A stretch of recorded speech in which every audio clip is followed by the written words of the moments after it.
What cheating meant for women in ancient civilizations.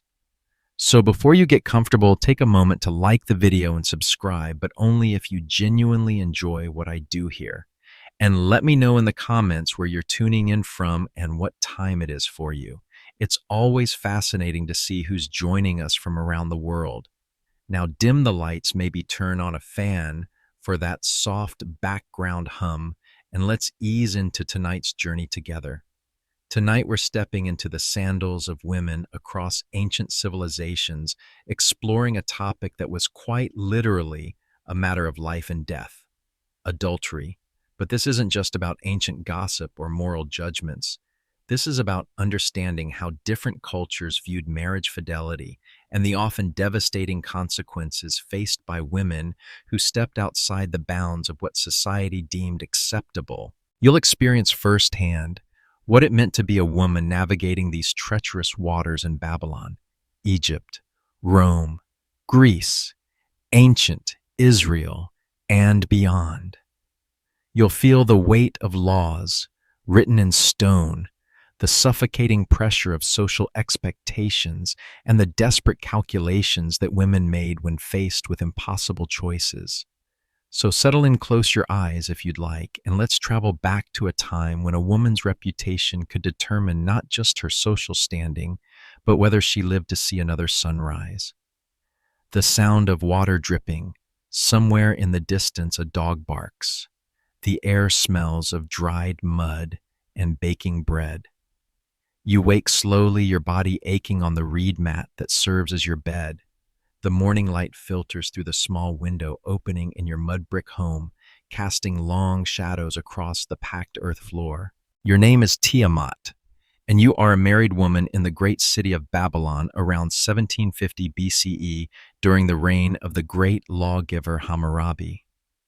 The first thing you notice, as always, is the weight on your chest, not physical, but something heavier. The knowledge that yesterday changed everything. The secret that now burns behind your ribs like a coal from the cooking fire. You committed adultery. Your husband, Marduk Bel Usatai, a grain merchant with hands that smell perpetually of barley and breath that carries the sour tang of beer left 3 days ago on a trading expedition to the northern cities. He'll be gone for 2 weeks, maybe 3 if the rivers are high. Yesterday, while drawing water from the community well, you found yourself talking to Nabu Aha Idina, the young scribe who works for the temple administrator. Nabu Aha Idina has kind eyes and soft hands unmarked by manual labor. When he smiled at you, really smiled, not the practiced grimace your husband reserves for social occasions. Something inside you cracked like a clay vessel left too long in the sun.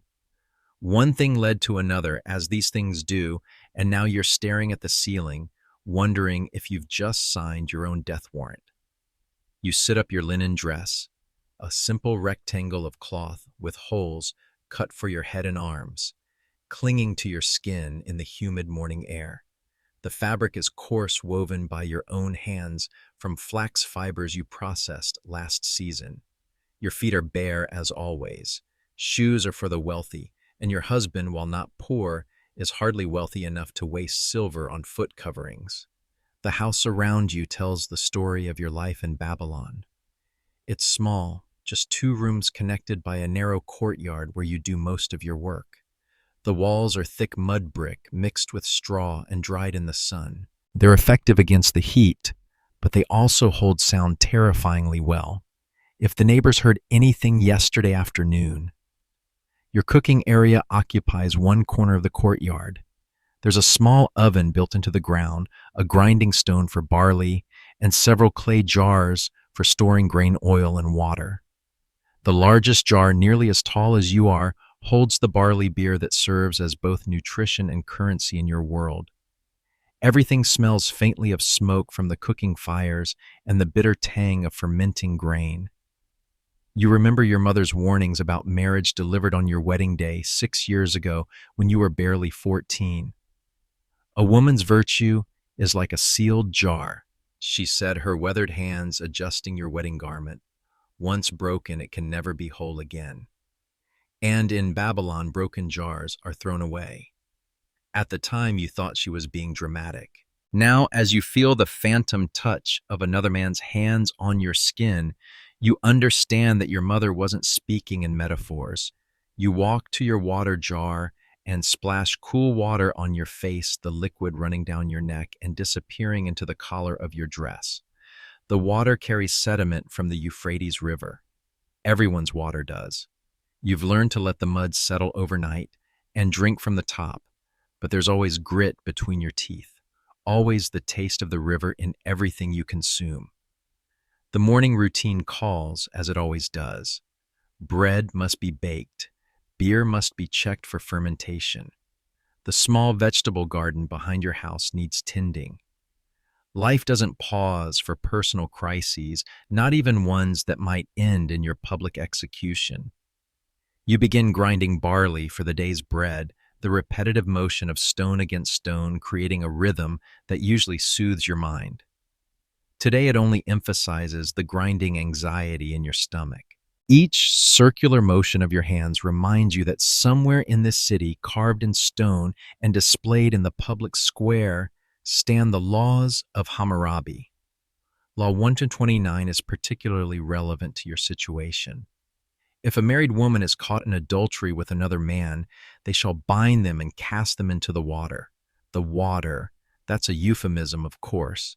They don't gently lower you into a pleasant swimming hole. They tie your hands behind your back and throw you into the Euphrates River. If you drown, you were guilty. If you somehow survive, well, that would be a miracle from the gods, proof of your innocence. But women don't often survive having their hands bound and being thrown into a river. The grinding stone slips in your sweaty palms, and you have to grip it more tightly. The barley is forming into coarse flour, but your mind keeps wandering to yesterday. The way Nabu Aha Idina's voice dropped to a whisper when he asked if you were happy in your marriage. The way he touched your hand when helping you lift the heavy water jar. The way he looked at you like you were a person, not just a possession, or a vessel for producing children. Your marriage to Marduk Belusati had been arranged by your fathers when you were 12. The bride price, your mohar, was negotiated with all the enthusiasm of a livestock transaction. 30 silver shekels, 2 goats, and a bolt of fine wool. Your father was pleased. It was a good price for a daughter, especially one without any particularly notable skills or beauty. Marduk Bel-Usati is not a cruel husband, which you've learned is something to be grateful for in Babylon. He provides food, shelter, and clothing as required by law. He doesn't beat you regularly only when you've genuinely displeased him or when he's had too much beer and needs to remind himself that he's the master of his own house. By Babylonian standards, you're fortunate. But fortune and happiness, you've discovered, are entirely different things. The bread dough is ready. You shape it into flat rounds and place them on the hot stone surface of your oven. The familiar smell of baking bread usually brings comfort, but today it reminds you that this might be one of the last times you perform this simple task. If your transgression is discovered, there will be no more morning bread making, no more anything. As the bread bakes, you tend to your small garden, onions, leeks, and a few precious date palm shoots that might in several years bear fruit. The onions are doing well despite the heat. They're hardy plants that can survive almost anything. You wish you had their resilience.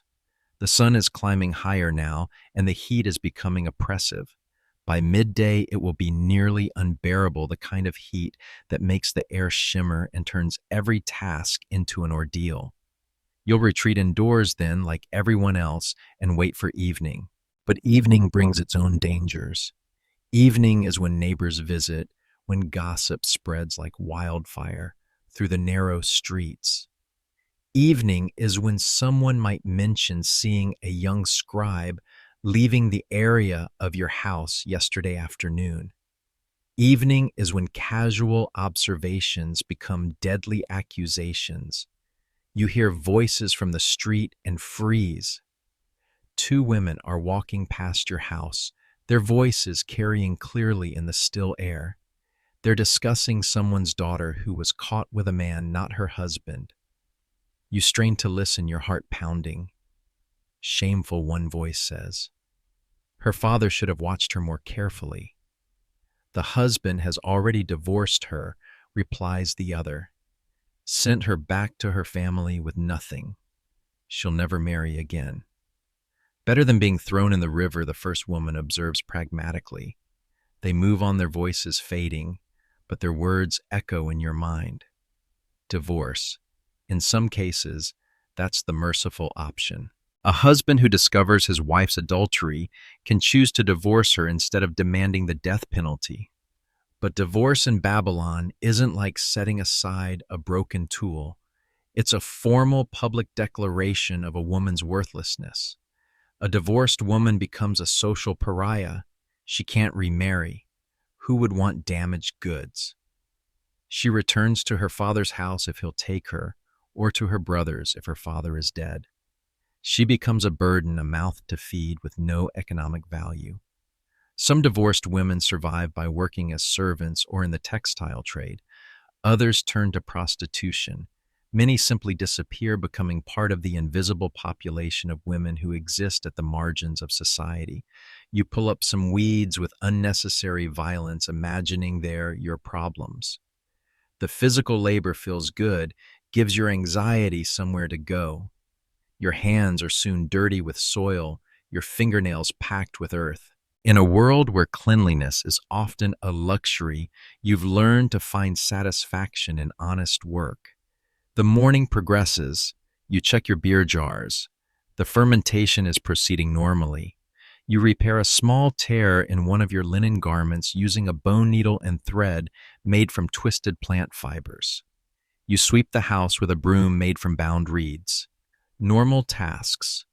Ordinary life continuing its rhythm despite the chaos in your mind. But underneath the normalcy, you're making calculations. How likely is discovery? Who might have seen Nabu Aha Idina near your house? How good are you at lying if questioned directly? These aren't pleasant thoughts, but they're necessary ones. In Babylon, a woman's life hangs on such calculations. Your legal status is clear, your property first of your father, then of your husband. The Code of Hammurabi doesn't concern itself with your feelings, your desires, or your happiness. It concerns itself with property rights, social order, and the smooth functioning of commerce and inheritance. Your adultery isn't just a personal moral failing, it's theft. You've stolen your husband's exclusive sexual access to you. You've potentially corrupted his bloodline by introducing the possibility of children who aren't his.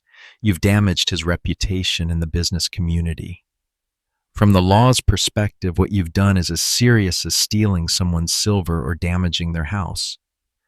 The sun reaches its zenith, and you retreat indoors as planned. The thick mud brick walls keep the interior cooler, though cool is relative when the outside temperature could melt copper. You lie on your sleeping mat and try to rest, but your mind won't quiet. You think about Nabu Aha Idina.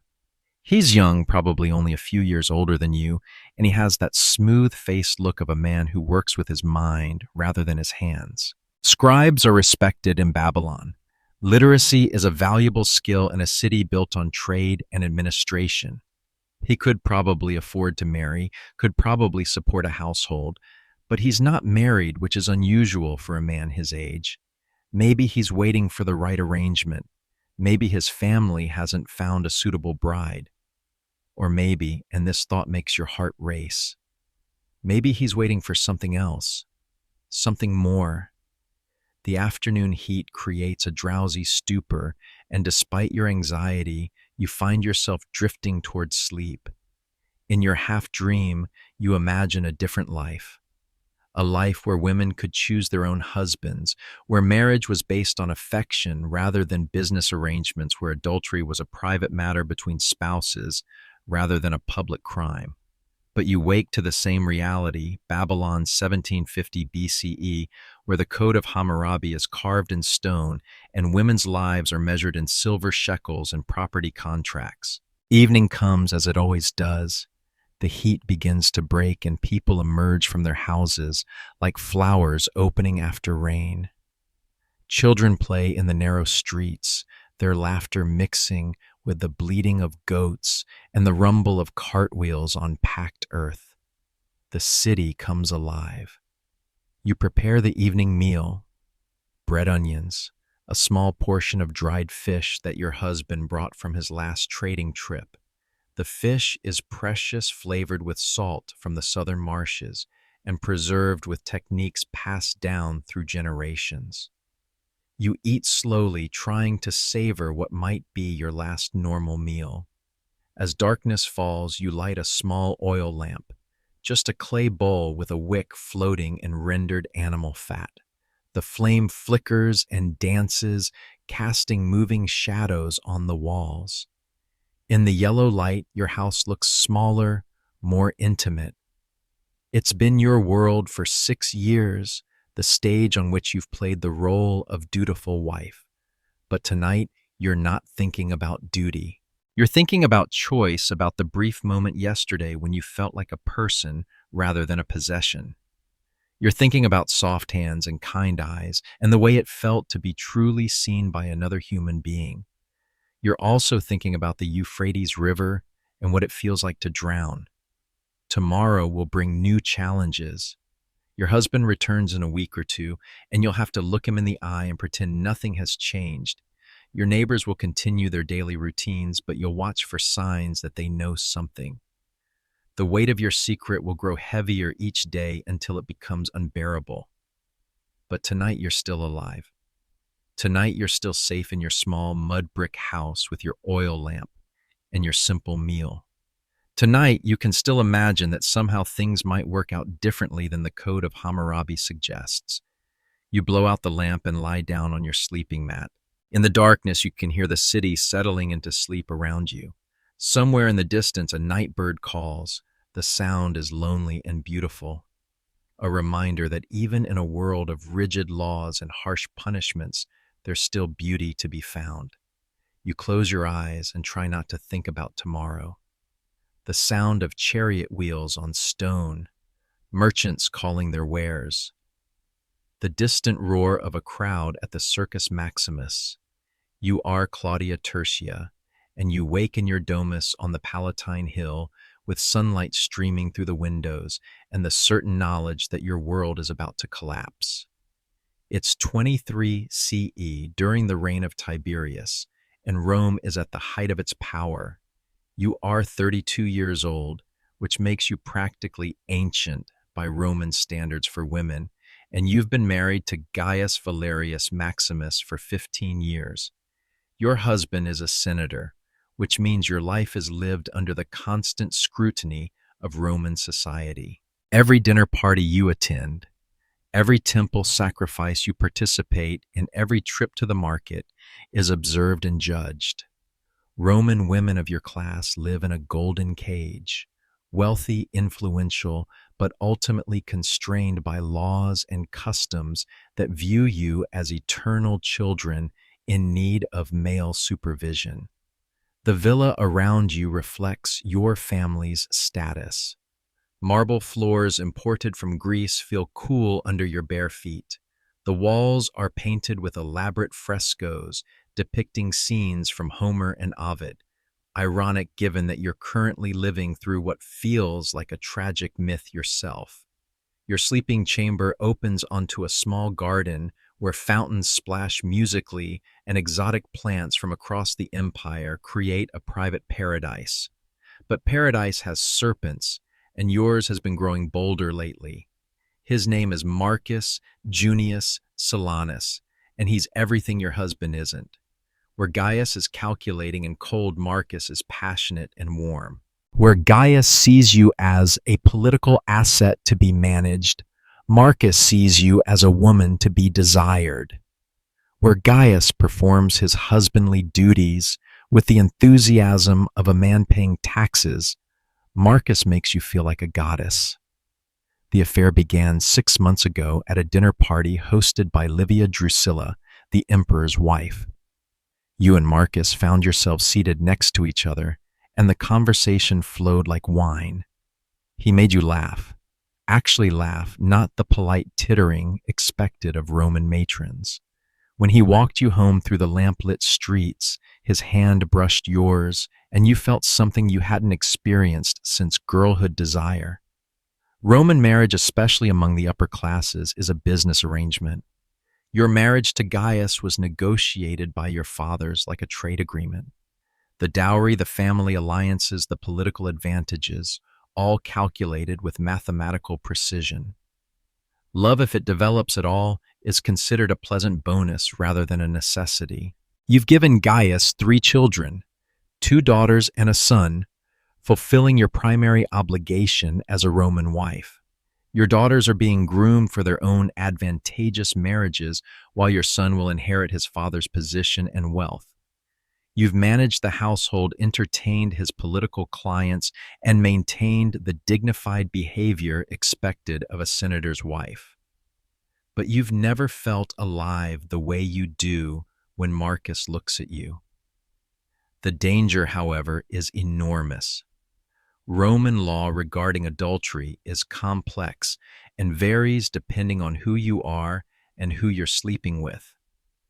The Lex Julia de Adulterius, passed by Augustus 30 years ago, made adultery a criminal offense, punishable by exile and loss of property. But the law, like most Roman laws, is interpreted differently depending on your social status and gender. If you were a low-class woman, a slave, a freedwoman, or a plebeian, your adultery might be handled privately by your family. You might face divorce, beating, or abandonment, but probably not legal prosecution. If you were a prostitute, adultery wouldn't even be a concept that applied to you. But you're a senator's wife, which means your adultery is a matter of state interest. Your sexual behavior reflects on your husband's honor, on his political standing, and on his ability to maintain order in his own household. A senator who can't control his wife is considered unfit to participate in governing the empire. The morning routine in your domus is elaborate and time-consuming. Your personal slave, a Greek girl named Helena, helps you dress in the complex layers required of a Roman matron. First comes the strophium, a band of cloth that binds your breasts. Then the tunic made of fine linen and dyed with expensive purple trim that advertises your family's wealth. Over this goes the stola, the long dress that marks you as a married woman of status. The stola is important. It's not just clothing, it's a uniform that announces your position in Roman society. The length, the fabric, the color, everything is regulated by law and custom. Prostitutes are forbidden to wear the stola. Adulteresses who are divorced lose the right to wear it. To be stripped of your stola is to be stripped of your identity as a respectable Roman woman. Helena arranges your hair in the elaborate style currently fashionable among the wealthy. Your hair is pulled back and twisted into an intricate construction held in place with ivory pins and gold threads. The style takes nearly an hour to complete and requires regular maintenance throughout the day. It's beautiful, but it's also a cage. You can't move too quickly or bend too far without risking collapse. Your face receives the same careful attention, white lead powder to lighten your complexion, kohl around your eyes, rouge made from crushed minerals on your cheeks and lips. The cosmetics are expensive and potentially dangerous. The lead powder will eventually poison you, as it does most Roman women who can afford it. But pale skin and rosy cheeks are marks of beauty and status worth the risk. As Helena works, you think about the note hidden in your jewelry box. Marcus sent it yesterday, written on the finest papyrus in an educated hand that makes your heart race just to look at. It's hidden beneath your collection of rings and bracelets, but it might as well be burning a hole through the wood. My beloved Claudia, it reads, meet me at the baths of Caracalla this afternoon. I have secured a private room where we can speak freely. Your devoted Marcus. The baths, public spaces that are paradoxically private, where the wealthy Romans go to socialize, conduct business, and engage in the elaborate rituals of cleanliness that separate civilized people from barbarians. They're also perfect for clandestine meetings, noisy, crowded with many small rooms and alcoves where a couple could easily disappear. You've been meeting Marcus there regularly, telling your husband that you're participating in the religious and social obligations expected of a senator's wife. It's not entirely untrue. The baths are where political alliances are formed and social hierarchies are reinforced. You are participating in Roman society. You're just participating in ways that would horrify your husband. The morning brings its usual parade of obligations. You receive clients, women of lower social status who come to pay their respects and ask for favors. You review the household accounts with your steward, checking expenditures for food, wine, slaves, and the endless array of luxuries that maintain your family's status. You supervise your daughter's education, ensuring they're learning the skills necessary for their future roles as wives and mothers. Roman women of your class have more freedom than women in most ancient societies. You can own property, make wills, and even divorce your husband if you choose. But freedom is relative. Your property is managed by male relatives. Your public behavior is constrained by laws and customs that assume you're incapable of making rational decisions. Your primary value is still measured by your ability to produce legitimate heirs and reflect honor on your family.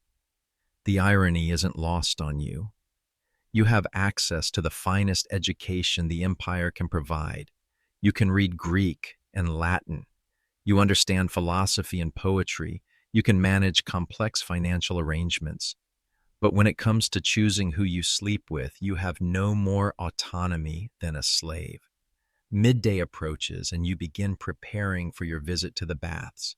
You select your finest jewelry, gold earrings shaped like dolphins, a necklace of pearls from the Red Sea ring set with emeralds from Egypt. Not because Marcus cares about such things, but because a senator's wife must always appear prosperous. Your appearance reflects your husband's success and your family's honor. Helena packs your bath supplies in an elaborate silver case, imported soaps, scented with roses oils for your skin, strigils for scraping away dirt, and dead skin towels made from the finest Egyptian cotton. Everything must be perfect because you never know who might be watching. The journey to the baths requires a litter carried by 4 slaves. You can't walk through the streets of Rome. That would be undignified for a woman of your status. Instead, you recline on silk cushions while your bearers navigate the crowded, noisy streets. Through the curtains, you can see the vast diversity of the empire merchants from Gaul, hawking furs, and amber African slaves carrying amphora of wine, Germanic barbarians serving as bodyguards for wealthy Romans. Rome is a city of contradictions. Incredible wealth exists alongside grinding poverty. Magnificent public buildings and squalid tenements share the same neighborhoods. The smell of roasting meat from expensive restaurants mingles with the stench of raw sewage from overcrowded insulae. It's the center of the civilized world, but civilization here is a thin veneer over something much more primitive. The baths themselves are a marvel of engineering and luxury. The complex covers several acres and includes hot baths, cold baths, steam rooms, massage areas, libraries, gardens, and dining rooms. The floors are heated by hypocaust systems that circulate hot air through hollow tiles. The walls are decorated with mosaics depicting athletic scenes and mythological stories. Everything is designed to demonstrate Roman superiority over the barbarous peoples they've conquered. You're greeted by attendants who take your jewelry and outer garments, leaving you in the light tunic worn for bathing. The building is filled with the sounds of splashing water conversations in a dozen languages and the rhythmic scraping of strigils against skin. Steam rises from the hot pools, creating an almost mystical atmosphere. Marcus is waiting in the tepidarium, the warm room where bathers transition between hot and cold temperatures. He's already undressed to his tunic, and you're struck again by how different he is from your husband. Gaius is soft from years of good living and political maneuvering. Marcus is lean and athletic, with the bearing of a man who still remembers his military service. Claudia, he says, and your name sounds different in his mouth. Not the formal address of social equals, but something intimate and precious. You look radiant. The compliment sends heat through your body that has nothing to do with the warm air. This is the danger and the joy of your situation. The way he makes you feel like a woman rather than just a wife, mother, and social ornament. You follow him to a private alcove where massage tables and oil jars create the pretense of legitimate bathing activities. But once you're alone, pretense disappears. His hands find yours and you feel the same electric shock you experienced at that first dinner party. I've been thinking about our conversation, he says, his voice low and urgent, about leaving Rome, about finding a place where we could be together without hiding. The idea is both thrilling and terrifying. Running away with Marcus would mean abandoning everything, your children, your family, your status as a Roman citizen. It would mean becoming exiles, forever cut off from the world that defines your identity. But it would also mean freedom from the suffocating constraints of Roman marriage. My children, you whisper, the only response you can manage, would understand eventually. They're young now, but someday they'll know what it means to choose love over duty. It's a beautiful fantasy, but you know better. Roman children belong to their father's family line. Your daughters would be married off to political allies. Your son trained for public service. They would learn to speak of their mother, if at all, as a cautionary tale about the dangers of uncontrolled female passion. The conversation is interrupted by voices in the corridor outside your alcove. You freeze, recognizing one of them. Livia Pulchra, the wife of another senator and one of the most notorious gossips in Rome. If she sees you here with Marcus, the news will spread through the city faster than fire through a granary. Marcus presses a finger to your lips, and you both stand perfectly still, barely breathing. Livia's voice carries clearly as she discusses some scandal involving a freedwoman and her patron's son. The irony would be amusing if your situation weren't so precarious. After what feels like hours, but is probably only minutes, the voices fade. You and Marcus look at each other, and the reality of your situation crystallizes. This can't continue indefinitely. Eventually, someone will notice the pattern. Your regular visits to the baths, his presence in the same places, the way you look at each other at public gatherings. Roman society operates on observation and reputation. Your status depends entirely on what other people think of you. A whisper of scandal can destroy years of careful social construction. And adultery isn't just scandal. It's criminal behavior that could result in exile, loss of property, and permanent separation from your children. We need to be more careful, you say, though part of you rebels against the idea. You're tired of being careful, tired of calculating every gesture and expression, tired of living your life according to other people's expectations. Or we need to be braver, Marcus replies. Claudia, I love you, not your dowry, not your family connections, not your ability to advance my political career. You, the woman who argues with me about philosophy, who laughs at my terrible poetry, who sees the world with eyes unclouded by Roman prejudices. It's everything you've wanted to hear and everything you're afraid to believe. Love in your world is a luxury that women can rarely afford. You've seen what happens to women who prioritize their hearts over their heads: divorce, disgrace, exile from respectable society. But you've also seen what happens to women who follow all the rules: slow death by suffocation lives measured in dinner parties, and household management passion reduced to the efficient production of legitimate heirs. The afternoon progresses through the elaborate rituals of Roman bathing. You move from warm rooms to hot rooms to cold plunges, your skin scraped clean with strigils and anointed with expensive oils. The physical sensations are pleasant, but your mind is racing with possibilities and fears. Eventually, you must return home. The litter journey gives you time to compose yourself, to transform back from Claudia, the woman, to Claudia, the senator's wife. By the time you reach your domus, your expression is serene, your posture dignified, your voice modulated to the proper tones of Roman matronhood.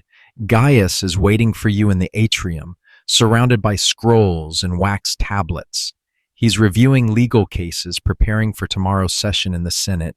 He looks up when you enter, his eyes taking in your appearance with the detached interest of a man examining livestock. "You look well," he says, returning to his work. "The baths agree with you." "Thank you, husband." The facilities were excellent as always.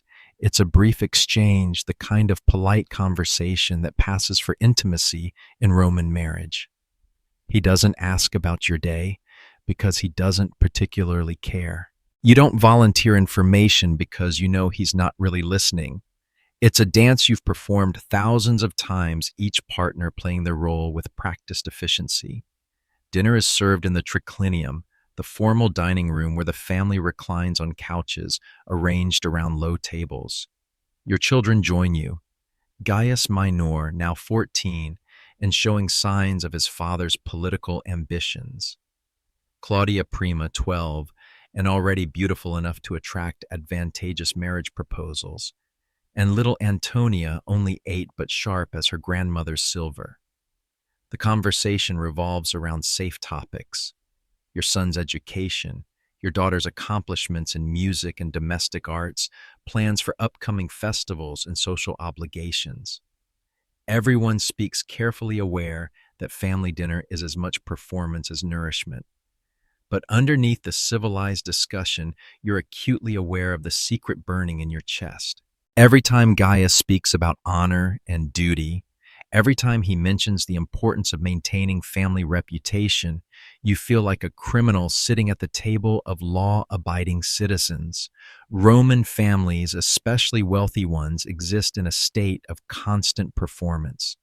Every meal, every conversation, every public appearance is an opportunity to demonstrate virtue, prosperity, and adherence to traditional values. Children learn early to present appropriate facades. Wives master the art of supportive silence, and husbands perform the role of benevolent patriarch. Your secret threatens all of this elaborate construction. Adultery isn't just personal betrayal. It's family scandal that can destroy political careers, ruin marriage prospects for your children, and reduce your household from respected citizens to social pariahs. As the evening winds down, you retreat to your private chambers. Helena helps you remove the elaborate costume of Roman matronhood, the jewelry, the stola, the carefully constructed hairstyle. Underneath all the finery, you're just a woman facing an impossible choice. You lie on your bed, staring at the frescoed ceiling where mythological figures dance in eternal celebration. Tomorrow will bring another day of performance, another series of careful conversations and calculated appearances. But it will also bring new opportunities to see Marcus, new moments of genuine connection in a life otherwise defined by duty and obligation. The night sounds of Rome filter through your windows: distant music from taverns, the calls of night watchmen, the rumble of carts bringing supplies to the city's markets. Somewhere in the darkness, other women are facing similar choices, weighing love against security, passion against position. You think about the women who've chosen differently. Some, like Clodia Metelli, became notorious for their affairs and lived as social outcasts, but retained their dignity and independence.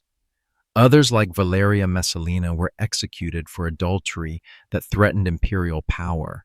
The range of consequences reflects the range of Roman society, from private shame to public death. But most women, simply endure. They fulfill their duties, raise their children, and find whatever happiness they can within the constraints of law and custom. They sacrifice their hearts on the altar of respectability and tell themselves it's a worthy trade. As sleep finally approaches, you make a decision, not about the ultimate future, that's too large and frightening to contemplate, but about tomorrow. You'll see Marcus again. You'll continue this dangerous game of stolen moments and secret glances. Because even if it ends in disaster, even if it costs you everything you've worked to build, you've tasted something real in a world of endless performance. And that taste, however brief, is worth the risk. The sound of water lapping against stone, palm fronds rustling in the evening breeze, the distant chanting of priests at evening prayers. You are Nebet Het, and you wake in your modest house near the temple complex of Karnak, with the weight of the world pressing down on your chest. It's 1323 BCE, during the reign of Tutankhamun, and the morning light streaming through your small window carries with it the scent of the Nile and the promise of another day in paradise. But paradise, as you've learned, can become a prison when you're trapped in it with the wrong person.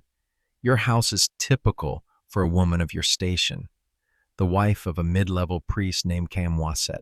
2 rooms built of mud brick, a small courtyard for cooking and daily tasks, a flat roof where you dry linens and sometimes sleep during the hottest nights. The walls are painted white to reflect heat, and small windows near the ceiling provide ventilation while maintaining privacy. The furniture is simple but well made, a bed frame strung with rope and topped with reed mats, a wooden chest for storing clothes and valuables, low stools carved from sycamore wood, and clay vessels for water, grain, and beer. Everything reflects the comfortable middle-class status of a priest's family, not wealthy but secure. Your husband, Kayamwaset, serves Amun-Ra in the great temple complex, managing offerings and maintaining ritual purity. It's respectable work that provides steady income and social standing. You should be grateful. Most women in Egypt would envy your position, married to a man with steady employment, living in your own house rather than sharing space with extended family, having enough to eat, and decent clothes to wear. But gratitude and contentment, you've discovered, are different things entirely. The problem began 3 months ago, when Seneb, a young sculptor working on temple renovations, smiled at you while you were buying bread in the market. It was just a smile, the kind of brief, friendly acknowledgement that passes between people who recognize each other from the neighborhood. But something in his eyes lingered longer than social convention required, and something in your chest responded with a flutter you hadn't felt since girlhood. Egyptian society offers women more freedom than most ancient cultures. You can own property, conduct business, and even divorce your husband if you can prove legitimate cause. The goddess Isis herself is a model of female power and independence. But freedom and happiness aren't the same thing, and legal rights don't guarantee personal fulfillment. Your marriage to Kemwaset was arranged when you were 15, negotiated by your fathers while you sat silently in the corner, learning for the first time that your future would be decided by men discussing dowries and family connections. Kemwaset is 10 years older, methodical and serious, devoted to his religious duties, and utterly uninterested in the woman he married beyond her ability to maintain his household and bear his children. You've been married for 8 years and have given him 2 children, a son named Amenhotep and a daughter called Merit. Both are healthy and intelligent, fulfilling your primary obligation as an Egyptian wife. You've managed his household efficiently, maintained appropriate relationships with other priests, families, and conducted yourself with the dignity expected of a temple official's wife. But you've never felt cherished. You've never felt like you matter to Kayem beyond your practical functions.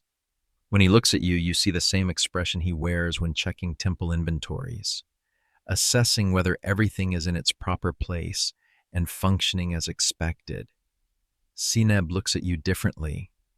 When your eyes meet across the crowded marketplace, when you encounter each other at the temple festivals, when you pass each other in the narrow streets near the artisans' quarter, he sees Nebet Het, the woman, not just Kamwaset's wife. The morning routine begins, as always, with water. You walk to the communal well that serves your neighborhood, balancing a large clay jar on your shoulder. The well is a social center where women gather to collect water and exchange news, gossip, and complaints. This morning, however, the conversation makes your blood run cold. "Did you hear about Bentanat?" asks Taweret, the wife of a scribe, caught with that young metal worker from the harbor district. Your hands tremble slightly as you lower your water jar. Bentanat is a woman you know casually, the wife of a merchant mother of 3 children, respected member of the community. What happened to her, you ask, trying to keep your voice casual. Her husband dragged her before the local court yesterday. Taweret continues, clearly enjoying being the bearer of dramatic news. Demanded the traditional punishment. The traditional punishment. In Egypt, adultery is handled by local courts rather than central authority, but the options are limited and unpleasant. A husband who can prove his wife's infidelity can divorce her, keeping her dowry and sending her back to her family in disgrace. Or he can demand physical punishment, beatings, public humiliation, or in extreme cases, death. The court ordered 50 lashes and confiscation of her personal property, Taweret concludes. Then divorce. She's ruined, of course. No decent family will take her in. You nod sympathetically while your mind races. 50 lashes can kill a person, especially if they're administered by someone who puts enthusiasm into the task. Bentanat, if she survives, will be scarred for life and marked as an adulteress. Her children will grow up knowing their mother was publicly punished for sexual impropriety. The shame will follow them for generations. The water jar feels impossibly heavy as you carry it home. Your house, which this morning felt like a comfortable refuge, now seems like a trap. The familiar streets look different when you're viewing them as a potential criminal, wondering which neighbors might be watching, which acquaintances might be gathering evidence. Egyptian law theoretically protects women's rights, but reality is more complex. Yes, you can own property, but most women's property comes from male relatives and can be taken away if you violate social expectations. Yes, you can seek divorce, but divorcing your husband without cause brings social disgrace and economic disaster. Yes, you have legal standing, but courts are staffed by men who share your husband's assumptions about women's proper behavior. Back home, you begin the daily tasks that structure your life. Grinding grain for bread, checking the beer fermentation, tending your small garden, where onions, leeks, and herbs grow in the fertile Nile soil. Your hands perform these familiar motions while your mind grapples with larger questions. What is the value of a life without passion? What is the purpose of legal rights that don't guarantee personal happiness? What is the meaning of marriage when it reduces you to a useful object, rather than celebrating you as a complete person? Egyptian culture, for all its sophistication, still views women primarily through the lens of their relationships to men. You are Kayemwaset's wife, Amenhotep, and Mariet's mother, your father's daughter. Your individual desires, dreams, and feelings are secondary to your function within these relationships. The irony is particularly sharp because Egyptian mythology celebrates powerful goddesses. Isis saves her husband Osiris and rules in her own right. Hathor embodies love, joy, and feminine power. Neith is a warrior goddess who protects the dead. Egyptian women can point to divine examples of female strength and independence.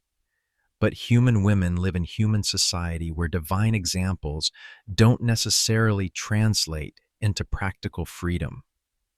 The morning progresses with visits from other women in your social circle, the wives of priests, scribes, and artisans who form the educated middle class of Thebes.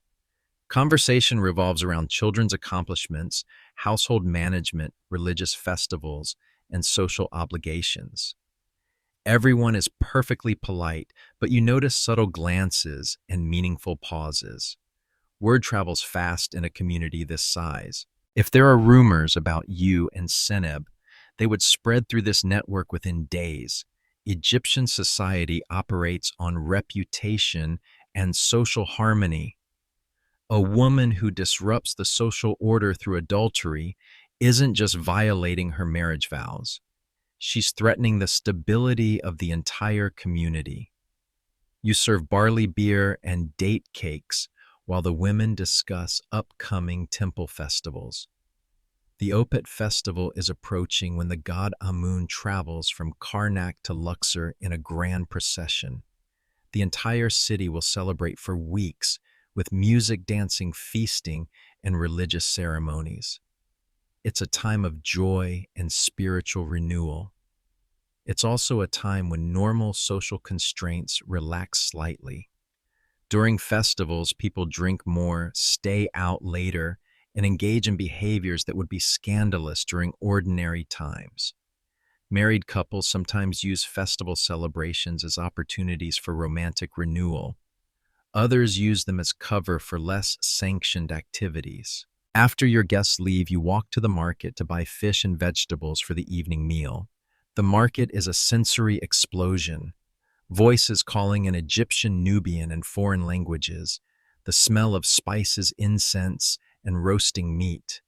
The visual feast of colorful textiles, polished jewelry, and exotic goods from across the empire. And there, examining a display of bronze tools, is Seneb.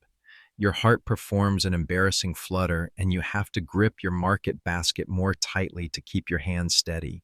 He's wearing the simple linen kilt of a working man, his skin bronzed from outdoor labor, his arms showing the developed muscles of someone who works with stone and metal.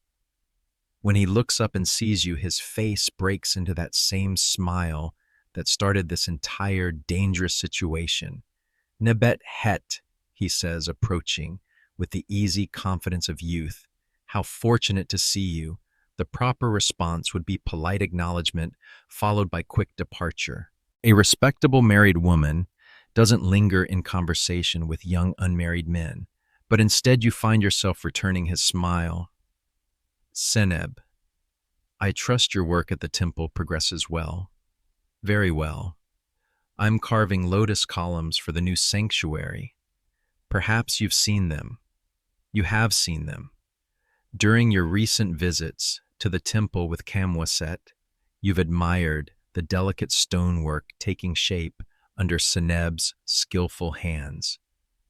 The lotus capitals are masterpieces of Egyptian artistry, each petal carved with precision and grace. Your skill is remarkable, you say, and mean it. The stone seems to come alive under your hands. The compliment brings color to his cheeks, and you realize that despite his apparent confidence, he's probably as nervous as you are. This recognition of mutual vulnerability makes the moment both more innocent and more dangerous. I wonder, he says, lowering his voice, if you might visit the workshop sometime. I mean, if you're interested in seeing how the carving is done. Many temple wives come to observe the artisan's work. It's a reasonable suggestion. Temple wives often visit workshops to commission household items or observe religious artwork being created. But you both know that's not really what he's suggesting. Perhaps you say carefully, when my schedule permits. The conversation lasts only a few more minutes, but it feels both eternal and instantaneous.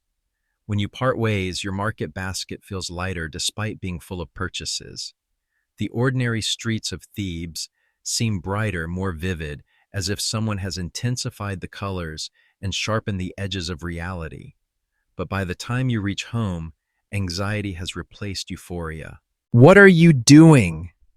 What are you risking?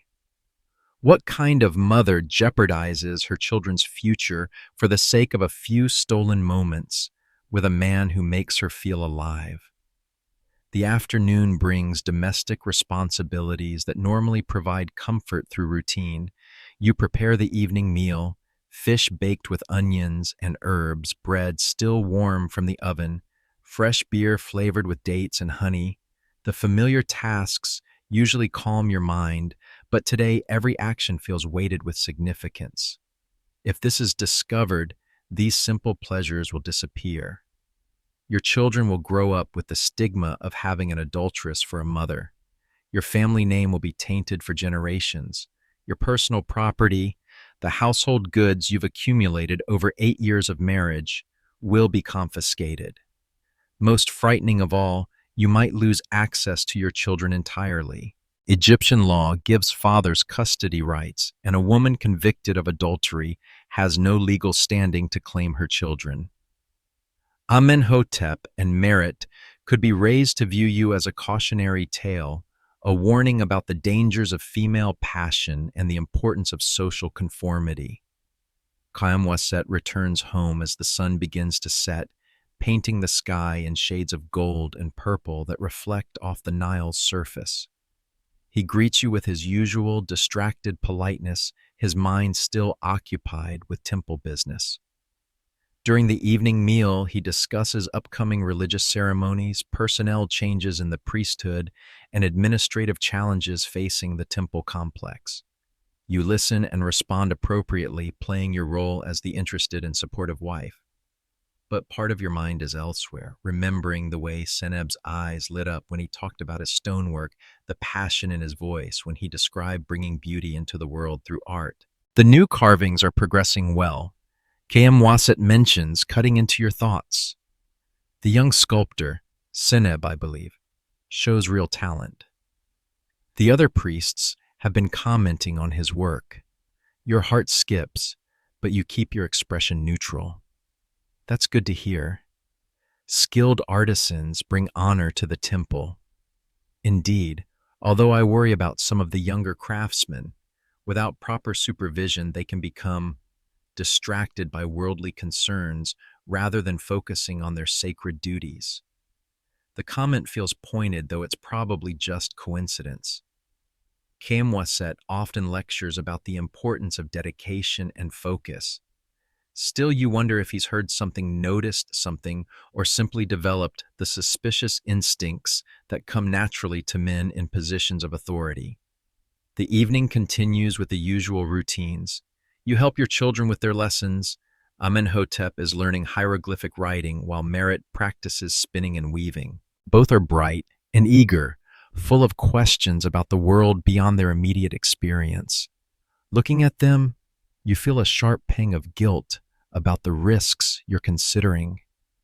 What kind of mother puts her own desires ahead of her children's welfare? What kind of woman jeopardizes everything stable and secure in her life for the sake of feeling appreciated and desired? But then again, what kind of life is it where feeling appreciated and desired is considered dangerous? What kind of society demands that women sacrifice their emotional and physical needs on the altar of social stability? As night falls, you retreat to the roof of your house where the air is cooler and you can see the stars reflected in the Nile. The night sounds of Thebes surround you. Music from taverns, the lowing of cattle, the calls of fishermen working by torchlight. Somewhere in the distance, drums beat a rhythm that makes your blood pulse in response. Egyptian nights are magical. The heat of the day gives way to gentle breezes carrying the scents of jasmine and lotus blossoms. The sky seems vast and close, simultaneously filled with constellations that have guided human destiny since the beginning of time. It's easy to believe on nights like this that the gods approve of human happiness and that love is a sacred force worth any risk. But dawn will come as it always does, and with dawn will come decisions that can't be undone and consequences that will ripple through generations. You lie on your sleeping mat, staring up at the stars, and try to imagine your future. In one version, you continue as you have, faithful wife, devoted mother, respected member of the community, safe, secure, and slowly dying inside. In another version, you follow your heart toward whatever connection and passion you can find, accepting the risks and consequences. Neither choice is clearly right or wrong. Both involve sacrifices that cut deep into the core of who you are and who you want to become. The stars offer no guidance, only their ancient, indifferent light. Tomorrow will bring new choices, new opportunities for either safety or danger. But tonight you're still suspended between possibilities, still able to imagine that somehow things might work out differently than Egyptian law and custom suggest. The river flows past your city, carrying the silt that makes the land fertile and the water that makes life possible. Like the Nile itself, your situation is both life-giving and potentially destructive. The choice of how to navigate it remains for now entirely yours. The sound of bronze clanging against bronze, young voices chanting training rhythms, the whistle of wind across mountain peaks. You are Lampedo, and you wake before dawn in your austere stone house with the certain knowledge that today might be the day your carefully constructed life collapses. It's 420 BCE, and Sparta is embroiled in the Peloponnesian War against Athens.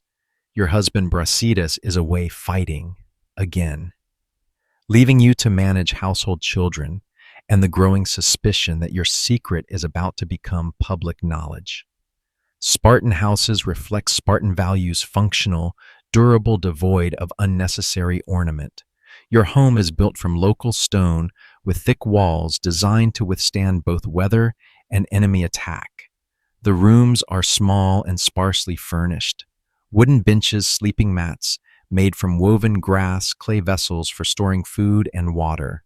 There are no decorations, no imported luxuries, no evidence of the wealth that some Spartan families have accumulated through military success. This austerity is intentional. Sparta's laws, supposedly handed down by the legendary lawgiver Lycurgus, forbid ostentatious displays of wealth. Citizens are expected to live simply, focusing their energy on military training and civic duty rather than personal comfort. Even the wealthy, and your family, through Brasidas' military accomplishments, has become quite wealthy, must present an appearance of modest functionality. You rise from your sleeping mat and dress in the simple woolen chiton that serves as everyday clothing for Spartan women. The garment is practical rather than beautiful, a rectangle of undyed wool pinned at the shoulders and belted at the waist. Unlike the elaborate costumes worn by Athenian women, Spartan dress prioritizes freedom of movement over modesty or fashion. Your body reflects years of Spartan physical training. Like all Spartan girls, you were educated alongside the boys until age 20, participating in running, wrestling, and athletics, designed to produce strong mothers capable of bearing healthy warriors. Your muscles are still defined, your posture erect, your movements confident. Spartan women are famous throughout Greece for their physical strength and outspoken nature. This strength, however, comes with its own burdens. Strong women make strong choices, and not all of those choices align with social expectations. The source of your current crisis lies sleeping in the small chamber next to your own.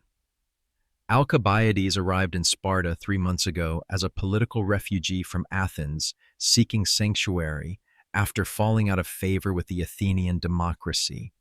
He's brilliant, charming, handsome, and completely devoid of moral principles. Exactly the kind of man that Spartan society should reject. Instead, the Spartan elders granted him citizenship and protection, recognizing his value as a source of intelligence about Athenian military plans. He's been housed in your family's compound because Brasidas, before departing for campaign, was assigned to monitor and evaluate this dangerous but useful guest. What Brasidas didn't anticipate was how attractive Alcibiades would prove to a lonely wife tired of Spartan austerity and martial discipline. The affair began almost immediately. Alcibiades possesses all the sophisticated charm that Spartan men deliberately avoid. He speaks multiple languages, recites poetry, discusses philosophy, and treats conversation as an art form rather than a mere exchange of information. After years of marriage to a man whose idea of intimate discussion involves troop movements and military strategy, Alcibiades' attention felt like water in a desert. But Sparta is not Athens. Spartan law regarding adultery is harsh and unambiguous: death for both parties, carried out immediately upon discovery. There are no lengthy trials, no opportunities for exile or monetary compensation. Adultery threatens the genetic purity of the warrior class and undermines the military discipline upon which Spartan survival depends. The morning routine in your household reflects Spartan efficiency. You check on your children, twin boys aged 12 who live in the community barracks, but return home periodically, and a daughter of 10 who will soon begin her own athletic training. Spartan children are raised communally trained to prioritize state loyalty over family attachment. This system produces excellent soldiers but complicated family relationships. Your sons greet you with the formal politeness expected of future warriors. They're healthy, strong, and already showing signs of the discipline that will define their adult lives. Looking at them, you feel the familiar mixture of pride and sadness that characterizes Spartan motherhood. You've successfully produced future defenders of the state, but the cost is intimate family bonds that other cultures take for granted. Breakfast is simple: barley porridge, olives, cheese made from goat's milk, and water mixed with wine. Spartans eat to live rather than living to eat. Elaborate cuisine is considered a sign of moral weakness, a distraction from the serious business of military preparation. As you eat, you're acutely aware of Alcibiades sitting across the wooden table. He brings Athenian sophistication even to this simple meal, discussing the flavor of the olives and the quality of the cheese as if they were subjects worthy of intellectual analysis. His presence transforms mundane breakfast into something approaching pleasure. This transformation is precisely what makes him dangerous. Sparta's entire social system depends on citizens finding satisfaction in duty rather than personal fulfillment. Individual happiness is subordinated to collective security. Pleasure is suspect because it diverts energy from military training and civic responsibility. The morning light is particularly beautiful today. Alcibiades observes his eyes meeting yours across the table. It reminds me of a poem by Sappho about dawn breaking over the wine-dark sea. Your daughter Crasius looks up with interest. What's a poem? The question reveals the gulf between Spartan and other Greek cultures. Poetry, music, and art are largely absent from Spartan education, viewed as frivolous distractions from practical skills. Your daughter has never heard poetry recited, never been exposed to the cultural achievements that make other Greek cities famous. A poem, Alcibiades explains gently, is when someone uses beautiful words to describe beautiful things, like how your mother's eyes reflect the morning light like pools of clear water. It's a simple compliment delivered in front of your children, technically appropriate for a guest addressing his host's family. But the way he looks at you transforms innocent words into intimate communication. Your daughter giggles, charmed by this exotic stranger's attention. You feel heat rise in your cheeks, despite your Spartan training and emotional control. After breakfast, you begin the daily tasks that structure Spartan women's lives. Unlike women in other Greek cities, Spartan wives manage significant household responsibilities. With their husbands frequently away on military campaign, women handle finances, supervise slaves, and make important decisions about property and family matters. Your household includes 6 helots, the enslaved population that performs agricultural labor for Spartan citizens.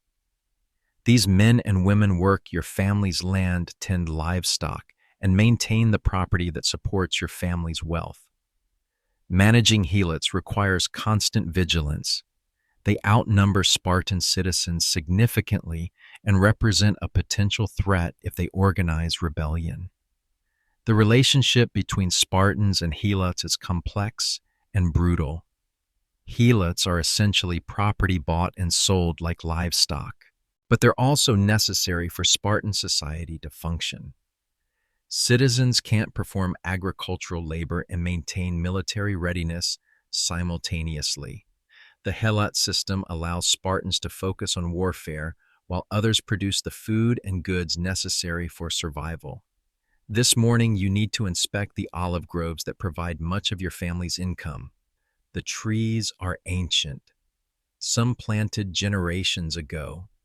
Their gnarled trunks and silver-green leaves testament to the enduring nature of olive cultivation.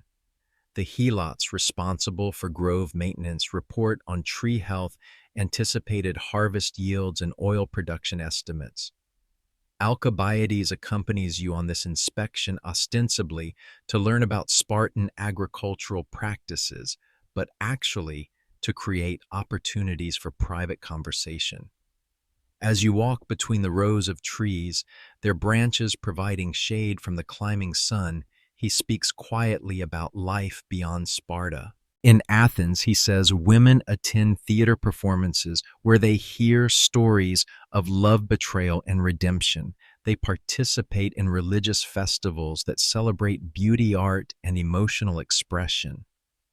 They're valued not just for their ability to produce children, but for their intelligence, creativity, and capacity for joy. The description sounds like a fantasy. In your experience, women exist to serve practical functions within larger social systems.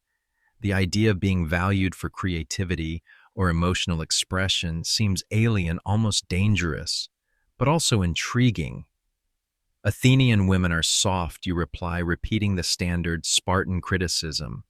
They can't defend themselves or their children. They're decorative rather than functional. Some are Alcibiades agrees, but others are remarkable, intelligent, passionate, capable of great courage in their own ways. They simply express courage differently than Spartan women do. As the morning progresses, you find yourself sharing thoughts and feelings that you've never articulated before. The isolation of Spartan women, the emotional cost of military culture, the way duty and pleasure seem mutually exclusive in your society. Alcibiades listens without judgment, responds with understanding, and gradually reveals his own sense of displacement and longing. I've traveled throughout the Mediterranean, he tells you, as you rest in the shade of an ancient olive tree. I've seen many ways of organizing society, many different approaches to human happiness. Sparta produces the finest warriors in the world, but it does so by sacrificing other forms of human flourishing. The conversation is treasonous by Spartan standards. Citizens don't criticize their society's fundamental values. They don't suggest that alternative ways of life might be superior. They certainly don't discuss such ideas with foreign refugees who might use the information for political purposes. But you find yourself nodding in agreement. You've lived your entire life within Spartan society, accepted its values and assumptions without question. Hearing them analyzed by an outsider reveals aspects of your culture that you've never consciously examined.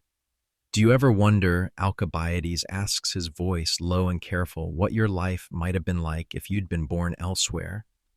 If you'd been free to choose your own path rather than following the one prescribed by Spartan law?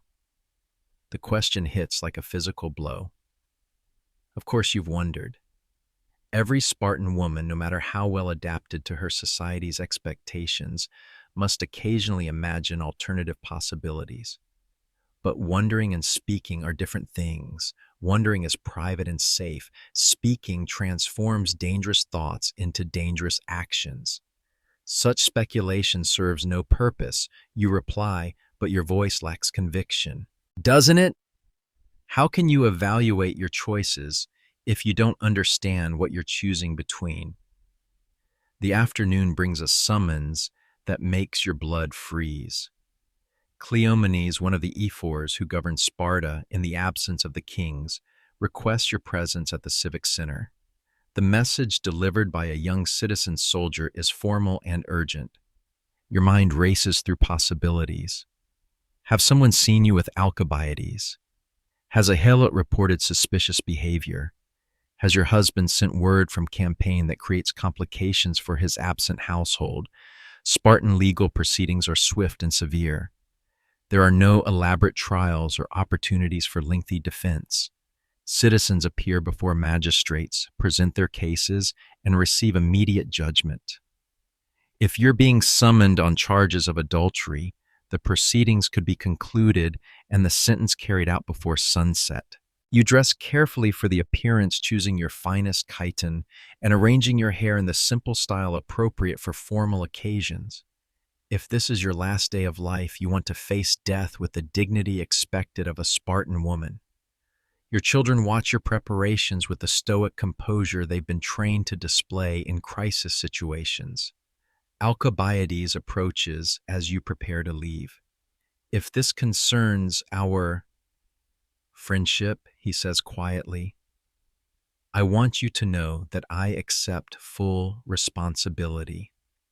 You've shown me kindness during my exile, and I won't allow you to suffer for my lack of judgment.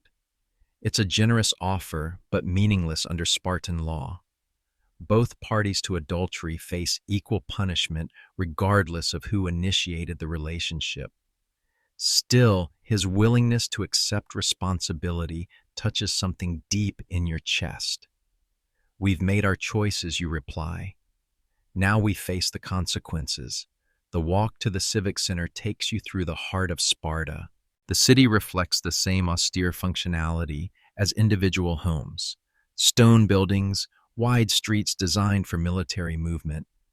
Public spaces intended for assembly and training rather than commerce or entertainment. Unlike Athens with its magnificent temples and artistic monuments, Sparta invests in practical infrastructure, barracks, training grounds, weapons, storage, defensive walls. Citizens you pass nod respectfully but don't engage in conversation. Spartans maintain formal relationships outside their immediate families, partly from natural reserve and partly from awareness that today's friend might be tomorrow's accuser if political winds shift. The Civic Center occupies the heart of the city, a complex of buildings where government business is conducted and legal proceedings take place.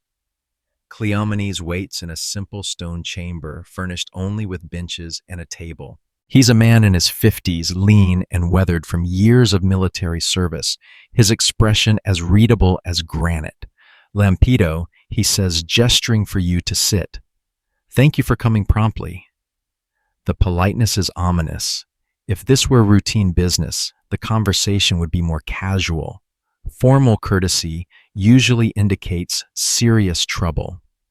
I understand your husband left the Athenian exile Alcibiades in your care during his absence. Cleomenes continues. Yes, sir, as ordered by the military council, and you've been fulfilling those responsibilities adequately, I believe so, sir. Cleomenes consults a wax tablet covered with notes in a scribe's careful handwriting. We've received reports of unusual familiarity between you and this guest. Conversations that extend beyond necessary household business. Time spent alone together that exceeds practical requirements. Your heart pounds, but you keep your expression neutral. Spartan women are trained to maintain composure under stress. I've attempted to be a courteous hostess while gathering information about Athenian military capabilities as my husband instructed. Information gathering. Yes. Cleomenes sets down the tablet and studies your face with the intensity of a hunter tracking prey. Tell me, what have you learned about Athenian military capabilities? The question exposes your weakness.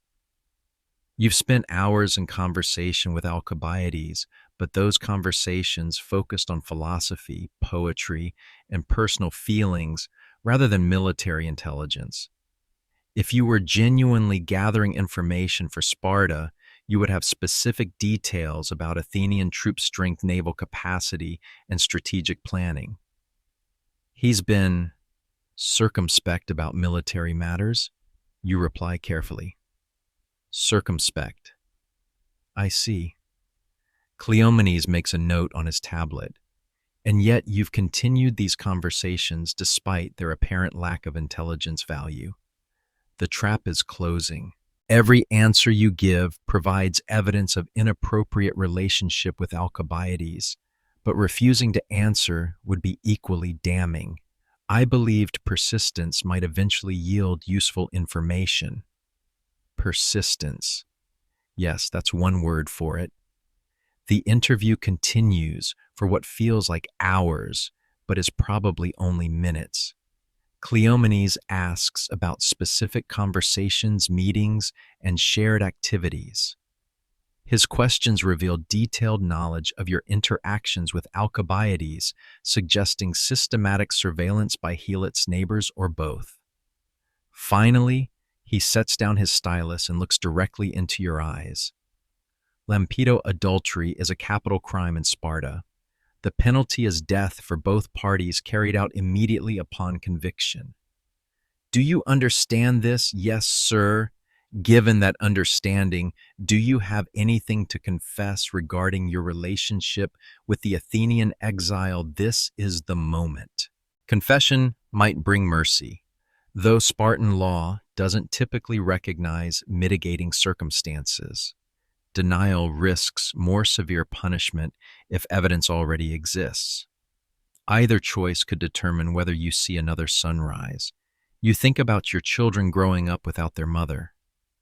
You think about Brasidas returning from campaign to discover his wife's execution. You think about Alcibiades, whose life hangs in the balance alongside your own.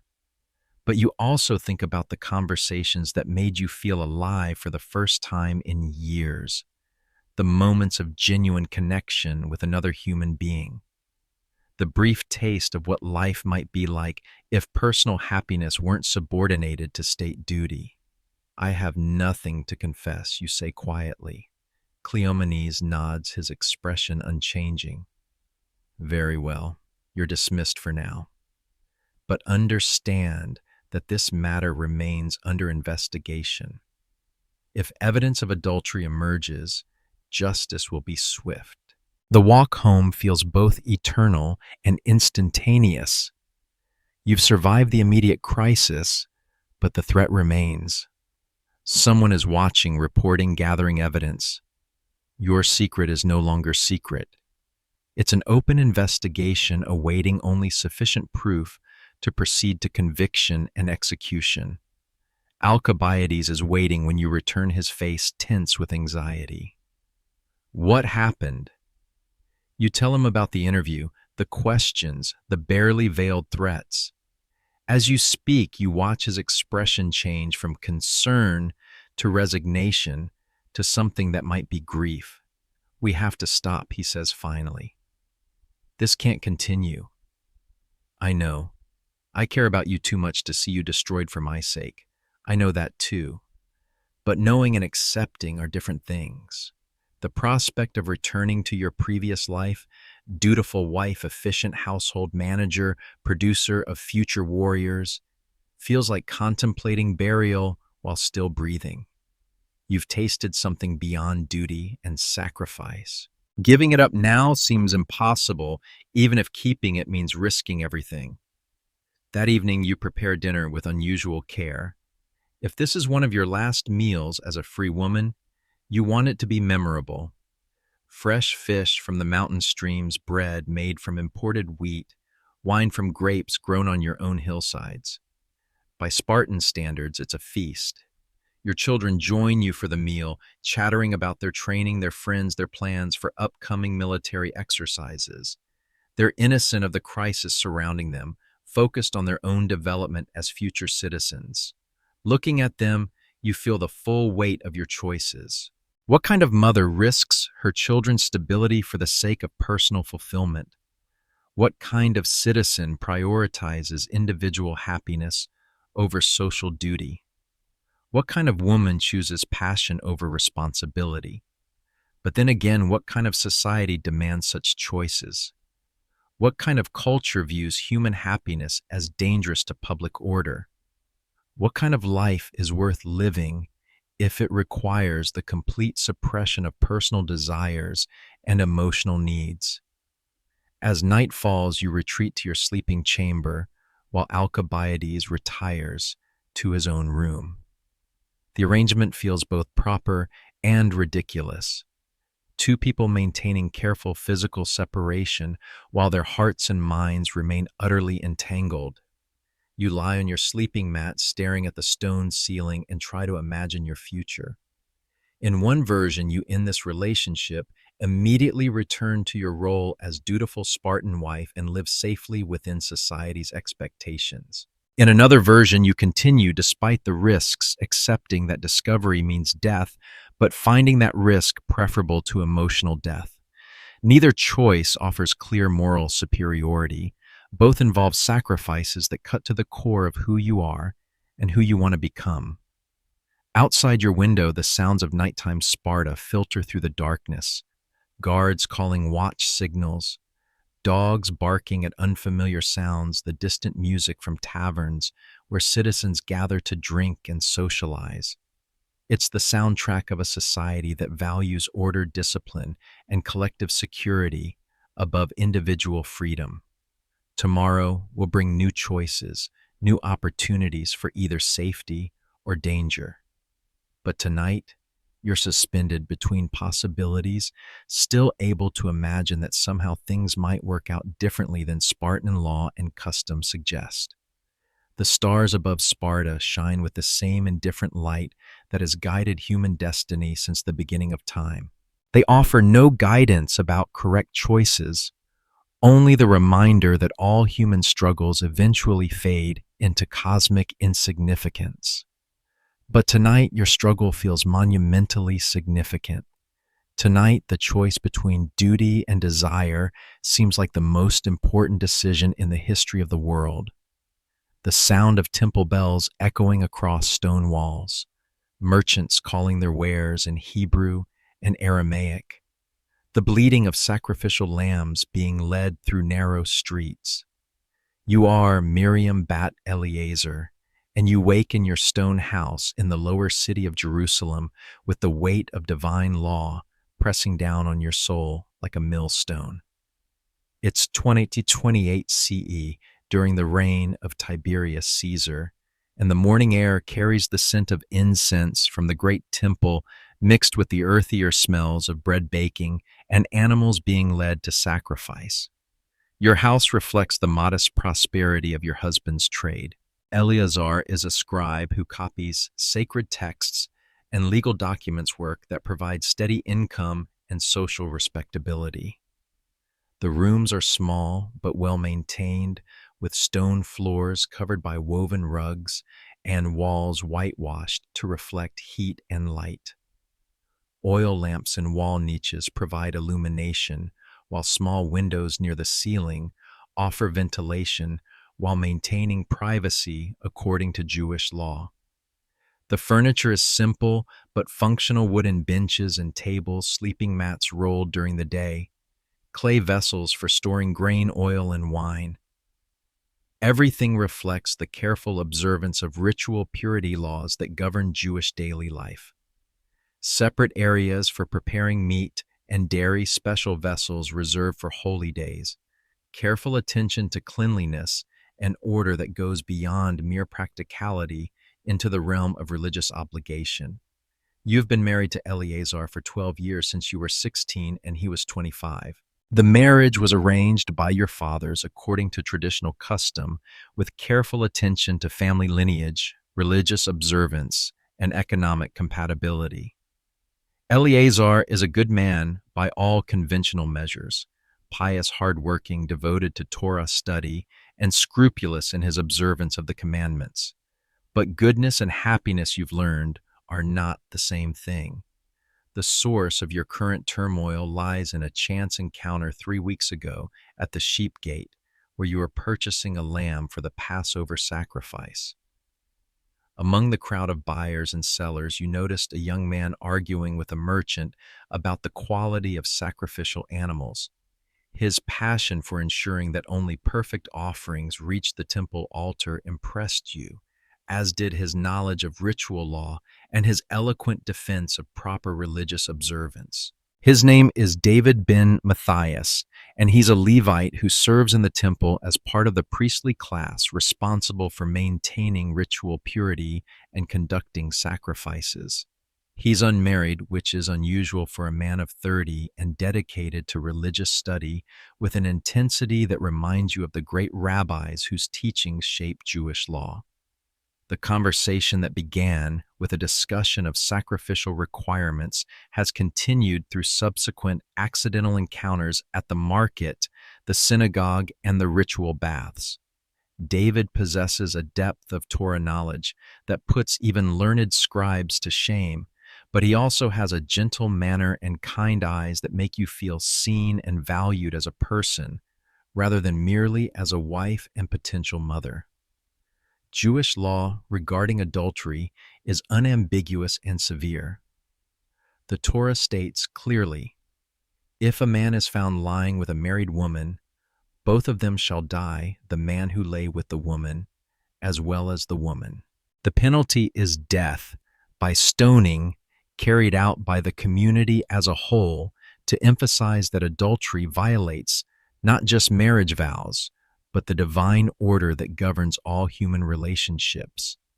But unlike other ancient legal systems, Jewish law also provides extensive procedural protections designed to prevent false accusations and ensure that only genuine adultery is punished. The requirements for conviction are so stringent that actual executions are rare, leading some rabbis to observe that a court that executes one person in 70 years is considered bloodthirsty. To convict a woman of adultery, the prosecution must produce 2 reliable witnesses who saw the actual act of sexual intercourse. Circumstantial evidence, no matter how compelling, is insufficient. The witnesses must be adult Jewish men of good character who are not related to either party and have no financial interest in the outcome. They must have warned the woman that her behavior was forbidden and that the penalty was death, and she must have acknowledged the warning and proceeded anyway. These requirements make conviction extremely difficult, which is intentional. Jewish law recognizes that false accusations of adultery can destroy innocent lives, and that the death penalty should be reserved for cases where guilt is absolutely certain. But the law's protective procedures don't make adultery safe. They just make the consequences more complex and unpredictable. The morning begins, as always, with ritual prayers.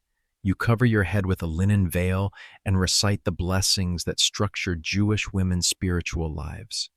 Unlike men who are obligated to pray 3 times daily at specific hours, women's prayer obligations are more flexible, adapted to the practical demands of managing households and raising children. But flexibility doesn't mean freedom from divine oversight. Every aspect of Jewish life is governed by religious law: what you eat, how you dress when you work, how you interact with others. Even your most private thoughts and feelings are subject to divine judgment. The God of Israel sees all, knows all, and demands perfect obedience to commandments that cover every conceivable aspect of human behavior. After prayers, you begin preparing for the day's responsibilities. Your household includes no slaves. Eliezer's income doesn't stretch to such luxuries, so you handle all domestic tasks personally. Today is market day when you purchase food and household supplies for the coming week. It's also the day when you're most likely to encounter David, since he often shops for items needed for temple service.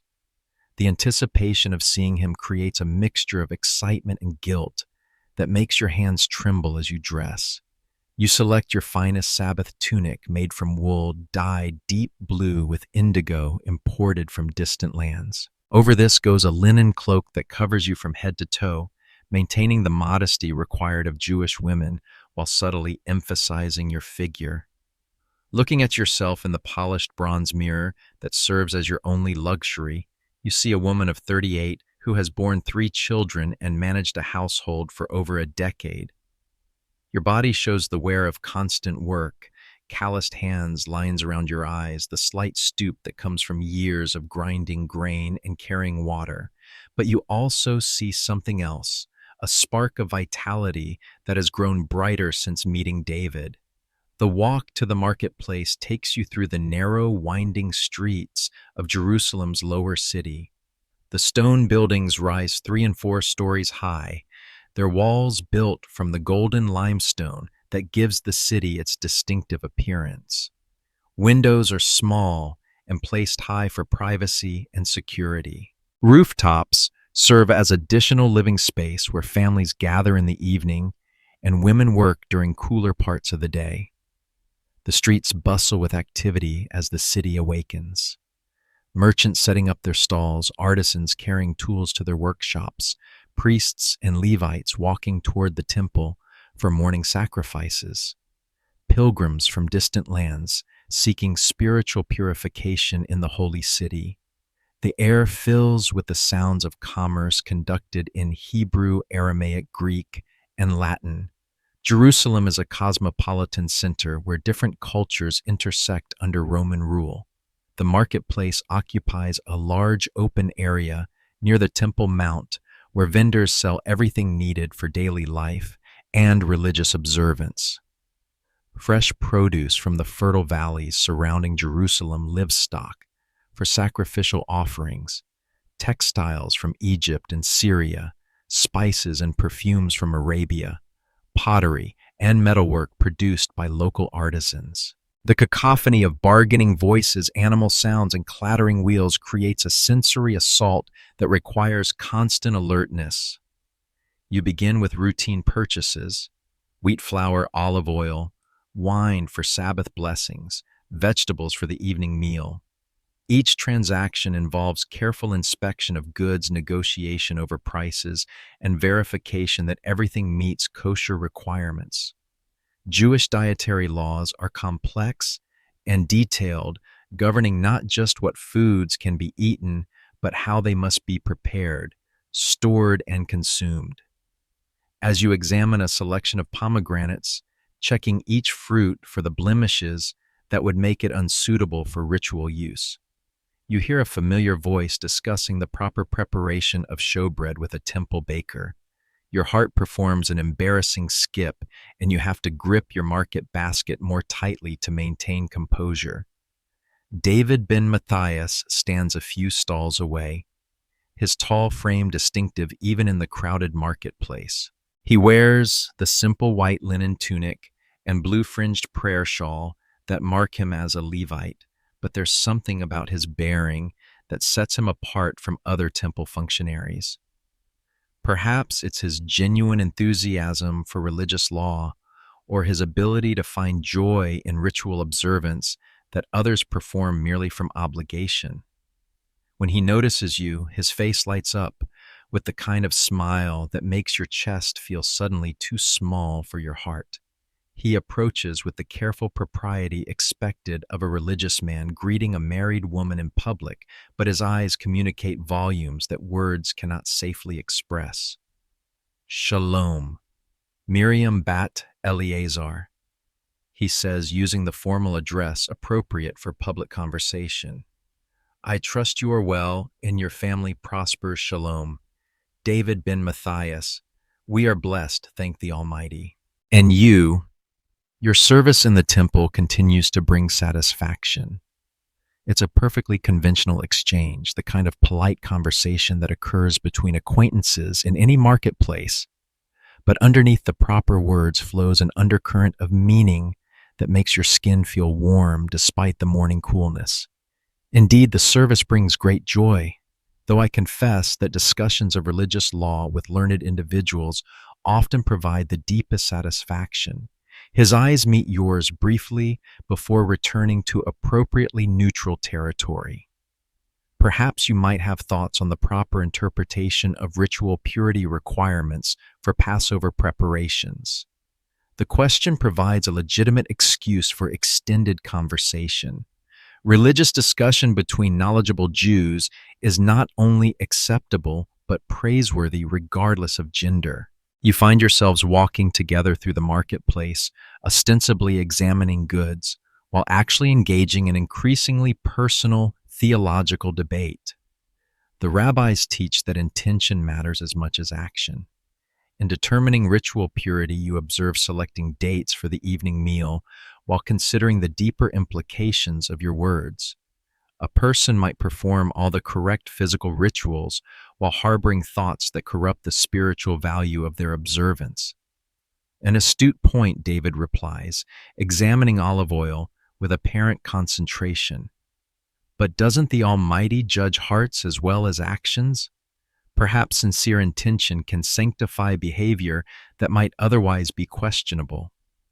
The conversation continues as you move from stall to stall, purchasing mundane household items while exploring increasingly complex questions of religious law and personal morality. To outside observers, you're engaged in the kind of scholarly discussion that characterizes educated Jewish society. But for you, each exchange carries multiple layers of meaning.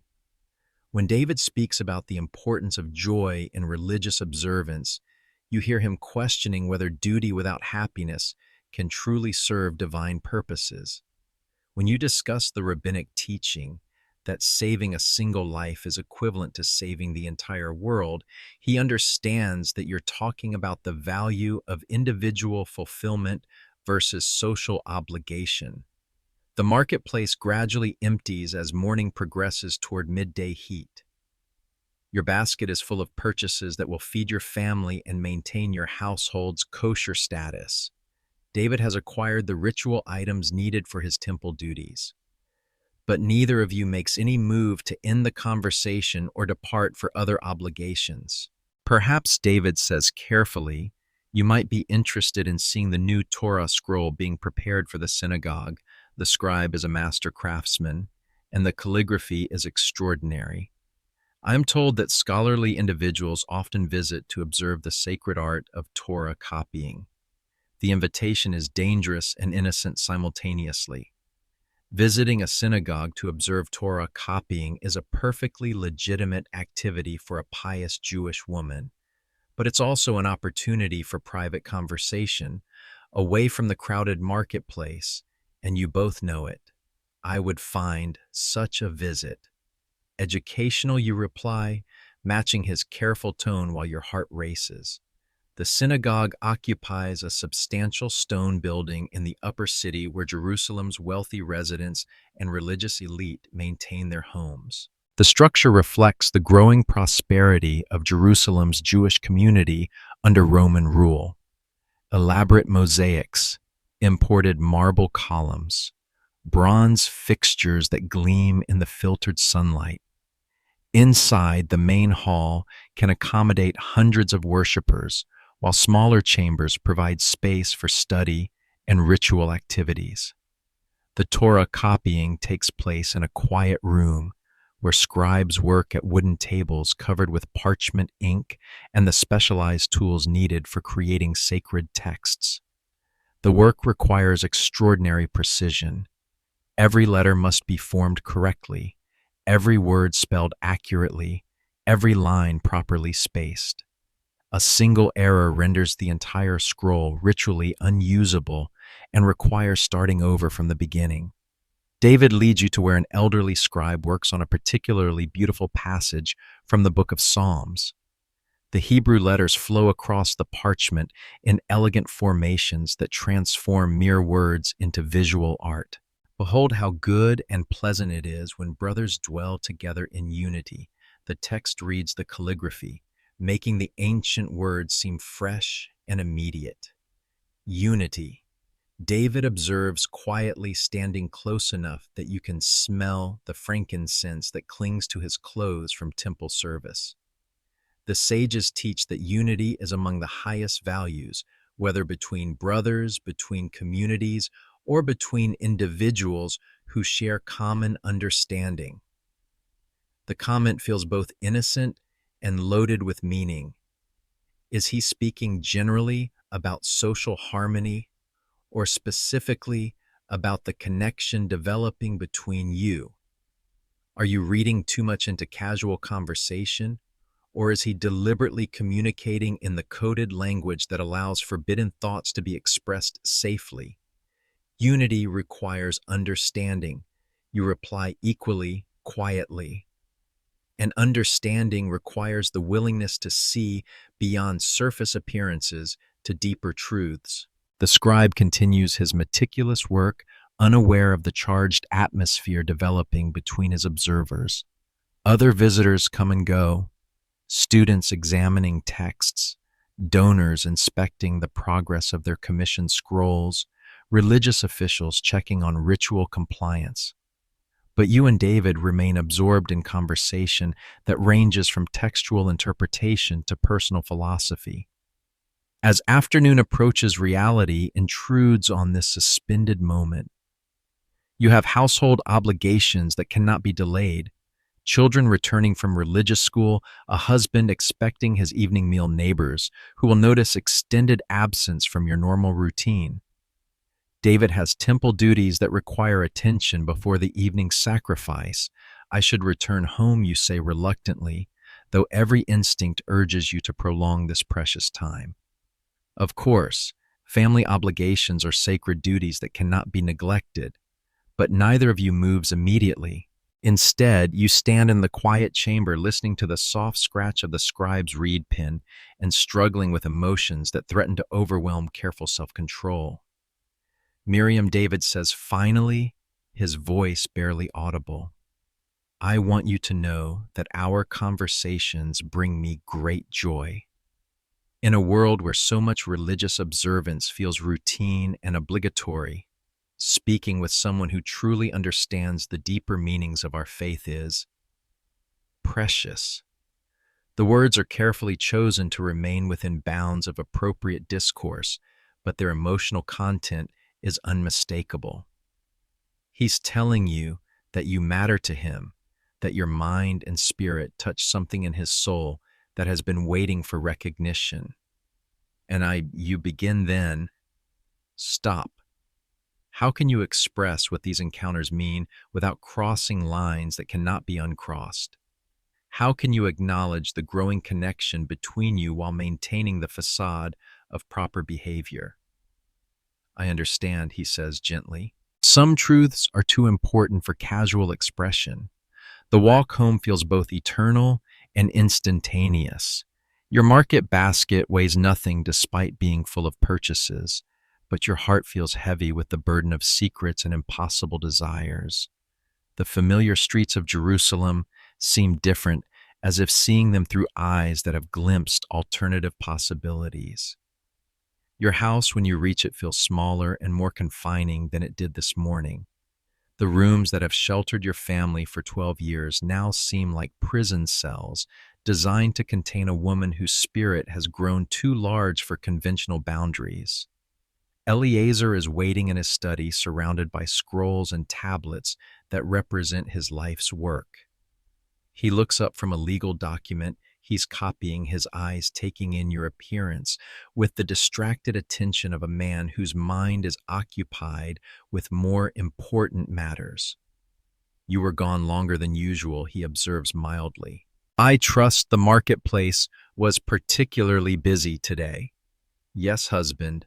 Many pilgrims in the city for the approaching festival. It required more time to complete the necessary purchases. It's not technically a lie. The marketplace was busy, and pilgrims do complicate shopping. But it's not the complete truth either, and the omission feels like betrayal, even though no actual betrayal has occurred. Good. Festival preparations require careful attention to detail. He returns to his copying, the conversation concluded in his mind. You prepare the evening meal with unusual care, as if perfect domestic performance might somehow compensate for the turmoil in your heart.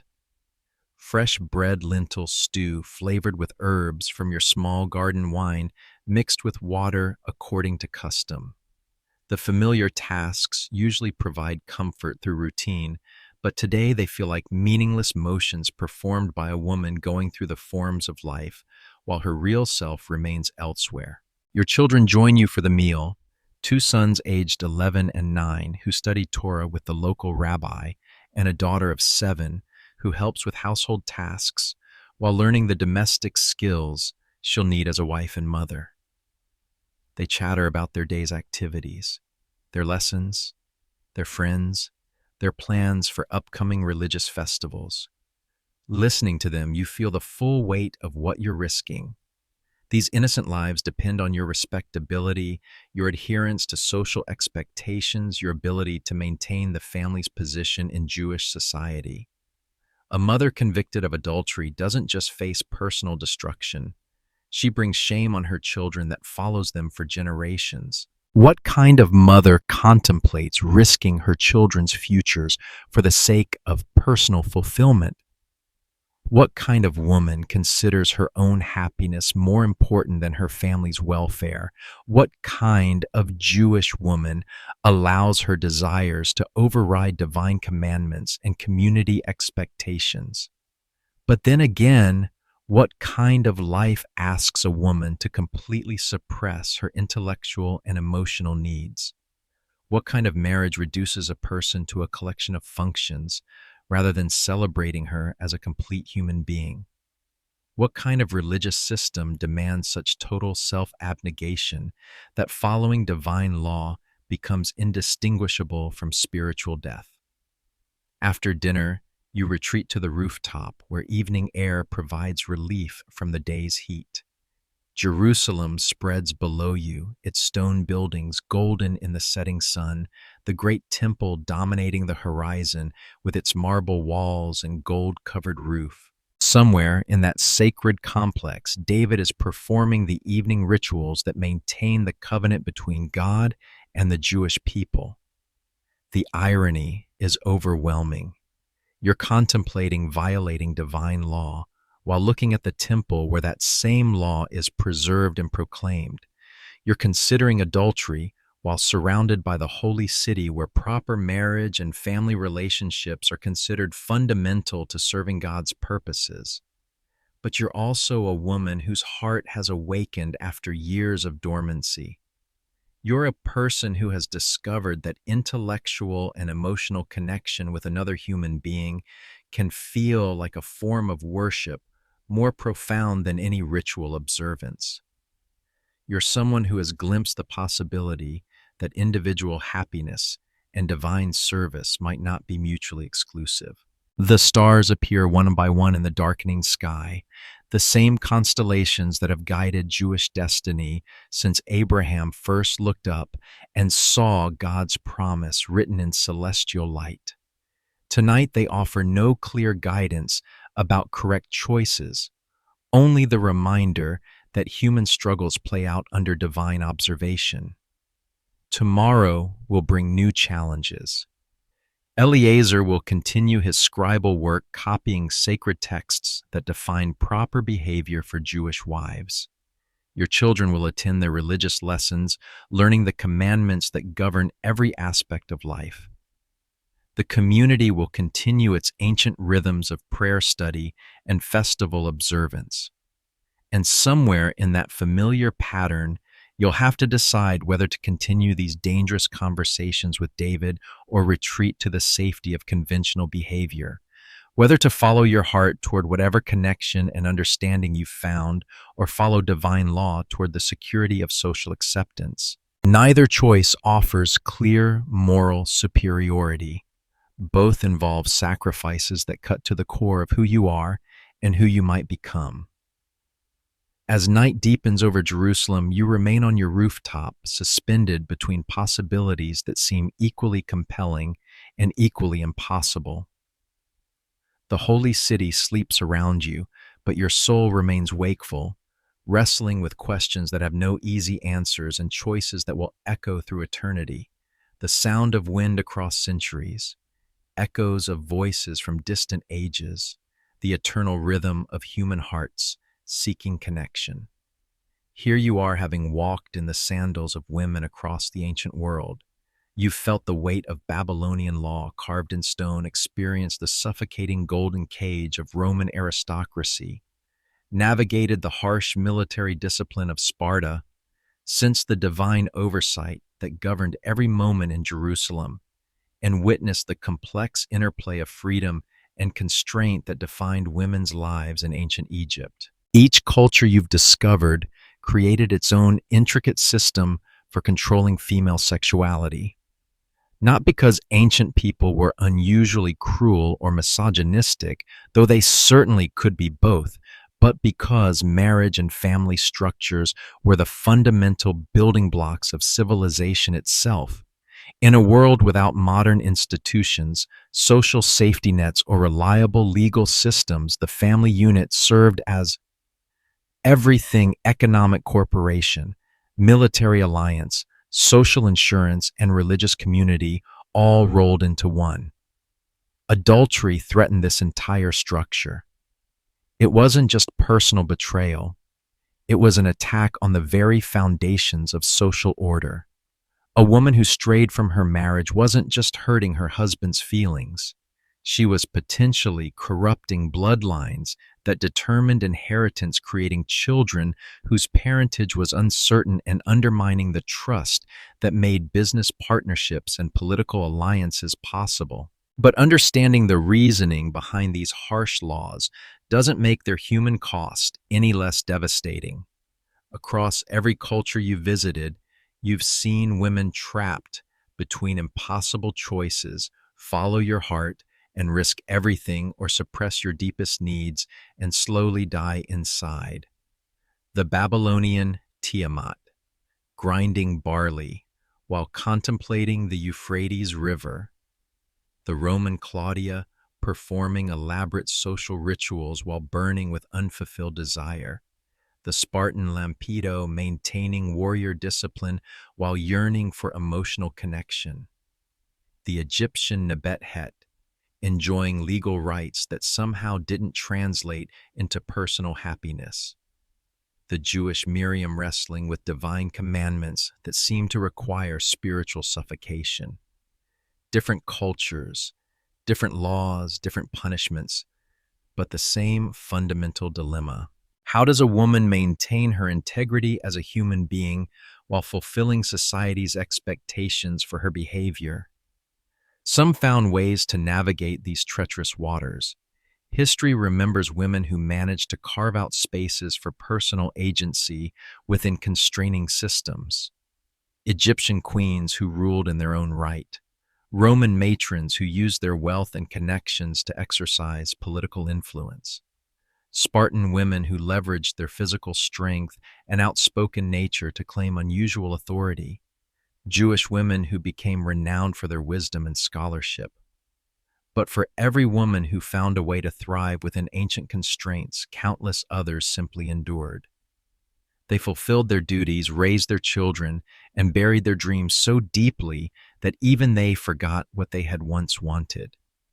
The punishments for adultery varied dramatically across cultures, reflecting different values and assumptions about justice, social order, and human nature. Babylon's harsh but somewhat predictable legal code, Rome's complex class-based system where consequences depended on social status, Sparta's immediate death sentence that brooked no appeals or exceptions, Egypt's court system that offered some protection for women's rights but could still impose brutal penalties, Jewish law with its elaborate procedural protections that made conviction difficult but didn't make adultery safe.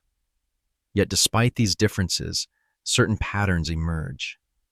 Everywhere women's sexuality was considered too dangerous to leave uncontrolled. Everywhere individual happiness was subordinated to social stability. Everywhere the price of female desire was potentially fatal. The men in these stories, the husbands, lovers, and legal authorities, weren't necessarily villains. They were products of their cultures playing roles that seemed natural and necessary to them. The Babylonian merchant Marduk Bel-Usadi providing for his family as law required. The Roman senator Gaius managing his household like a political asset.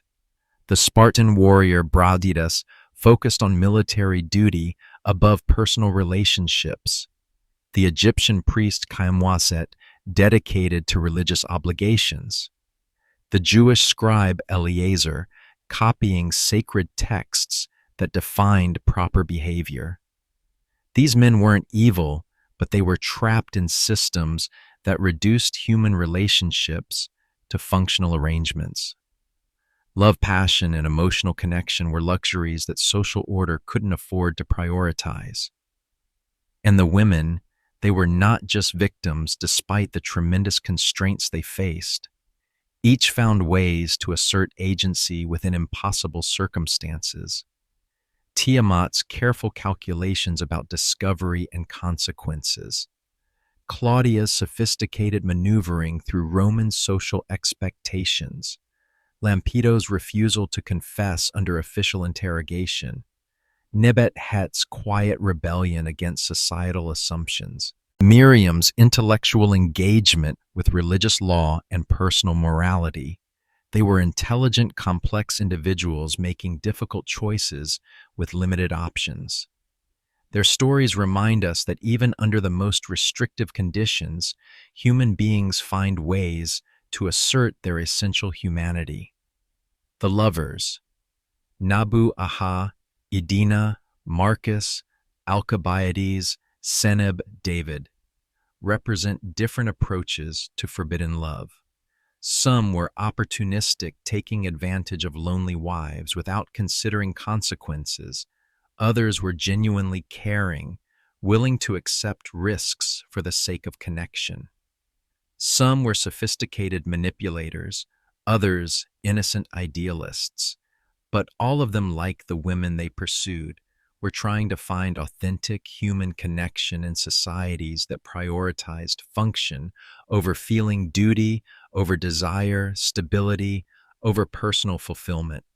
What's perhaps most striking about these ancient stories is how contemporary they feel. The specific laws and punishments have changed, but the fundamental tensions remain. How do we balance individual desires with social responsibilities? How do we honor commitments while remaining true to our deepest selves? How do we create relationships that serve both practical needs and emotional fulfillment? Modern women still navigate complex choices about marriage, career, family, and personal identity. We still struggle with the tension between social expectations and individual dreams. We still wonder whether happiness and duty can coexist, or whether one must always be sacrificed for the other. The difference is that contemporary society offers more options, more flexibility, more recognition that women are complete human beings rather than collections of functions. But the underlying questions remain as challenging as they were 4,000 years ago. Perhaps that's the ultimate lesson from these ancient voices. Human nature hasn't changed as much as we sometimes imagine. The desire for love, recognition, intellectual engagement, and emotional connection is timeless. So is the struggle to create social systems that honor both individual needs and collective welfare. The women whose lives you've shared tonight remind us that behind every law, every custom, and every social expectation are real people making real choices with real consequences. Their stories honor both the constraints they faced and the courage they showed in asserting their humanity despite those constraints. As you drift towards sleep, their voices fade into the gentle rhythm of your breathing, but their struggles and triumphs remain woven into the great tapestry of human experience that connects us across centuries and cultures. In seeking connection and pursuing happiness and wrestling with impossible choices, they were profoundly, recognizably, eternally human. And in recognizing their humanity, we honor our own. The sound of wind across time gradually fades. The ancient voices find rest. The eternal questions remain waiting for each new generation to wrestle with them in their own way. This concludes our journey through the ancient world, where we've experienced firsthand what adultery meant for women across different civilizations. Thank you for joining me on this exploration of history's most intimate struggles. If you enjoyed this deep dive into the past, consider subscribing for more content like this. And remember, these weren't just stories, but real lives lived by real women who faced impossible choices with remarkable courage. Sweet dreams, and may your own choices be easier than theirs.